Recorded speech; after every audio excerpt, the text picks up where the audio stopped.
بدل الليسن ما يتشي هو قدوسري وحبا يعني ده اللي يقوبين قابسي باقات waxba indhaha igu gubin hadii lagu dhaho anima indhaha ku gubay calaacal wax gooni oo ku soo kordhinayo male marba hadii qofka indhaha uu ka dareemo in cadowtinimo ama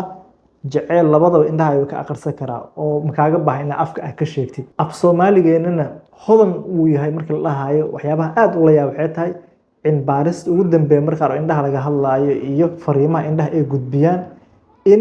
erayga gubniin ama cadowtinimo in lagu muujinayo qofka indhihiisa in uu eray bixin noocaas oo kale loo isticmaalayo arrimaha cajiibka leh oo cilmi baaris ugu dambeeya hadda indhaha waxay sheegay qofka haddii uu ku jecel yahay oo kale in buudis laga aqarsan karo oo buud ay kala baxayso haddii uu ku necib yahay ama xitaa uu ku dhibsanayo in buud indhaha isku soo aruureyso marka haddii adiga aadan dareemeyn qofka indhaha inuu ku gubayo ama indhaha jecel oo kugu soo fiirinayo ama indhaha cadowtinimo ah aadan kala dareensaneen waa mid adigu ku qosayso qof mahsan oo aan dareen lahayn aad tahay laakiin marba adoo meel iska joogo haddii qofku dhaho indhaha maxay igu soo gubay waa fashilanta meesha isaga kac